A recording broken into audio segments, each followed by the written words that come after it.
এখন আছি লালমাটিয়াতে। লালমাটিয়ার ভিতর দিক দিয়ে চলে যাচ্ছি গণভবন। গণভবনের কিছু দৃশ্য দেখব যে আসলে ওখানে ভাঙচুরের কি অবস্থা এবং কেমন লাগে। রাস্তায় বিভিন্ন গ্রাফিটি আর্ট করা দেখতে পাচ্ছি আমরা। শিশু কিশোর সবাই মিলে গ্রাফিটি আর্ট করেছে প্রত্যেকটা দেয়ালে দেয়ালে। দেখতে বেশ ভালোই লাগছে। যাই হোক, দেশ স্বাধীনের পরে ঘুরতে বের হলাম বাইক নিয়ে। বিভিন্ন জায়গায় ঘুরতেছি এবং বিভিন্ন ভিডিও ধারণ করতেছি, যেগুলো নিয়মিত আপলোড করব ফেসবুক পেজে এবং ইউটিউব চ্যানেলে।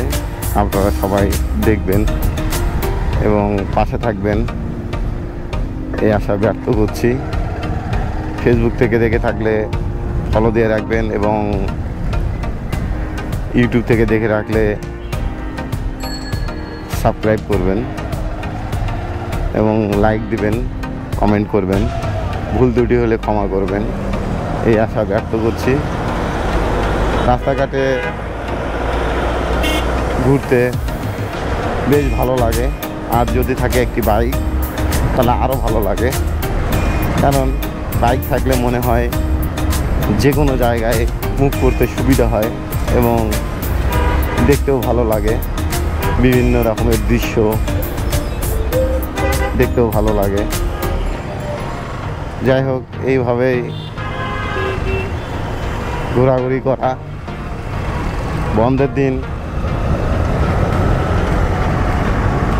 ওই একটা দিনই একটু সময় পাই ঘোরাঘুরি করার। এই ঘোরাঘুরির মাধ্যমেই দেখতে পাচ্ছি দেয়ালে দেয়ালে অসংখ্য পরিমাণ অঙ্কন।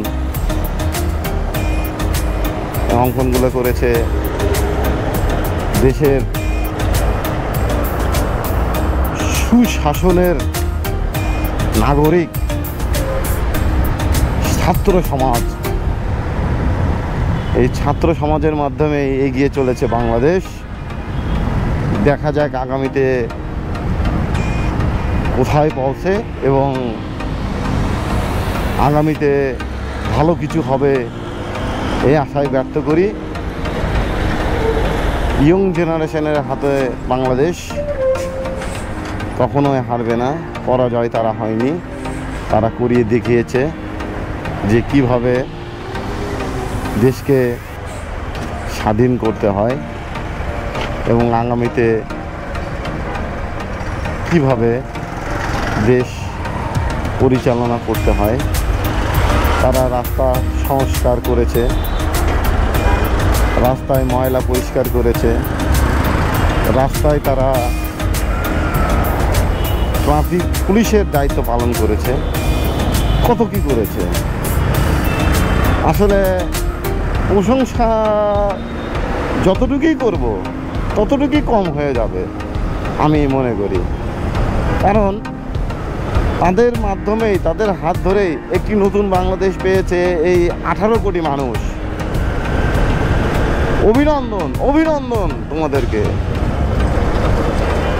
তোমরা আসলে রয়্যাল, তোমরা আসলে রয়্যাল,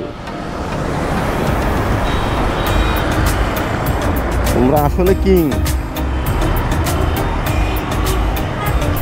তোমরা আসলে কিং, তোমরা আসলে স্বাধীন বাংলার বাঘ। Real royal Bengal tiger, real royal Bengal tiger, real. এটা আমি বলছি না, সারা বাংলাদেশ বলছে। Thank you so much, thank you, thank you, thank you.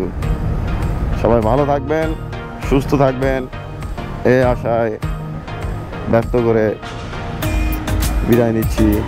আল্লাহ হাফেজ।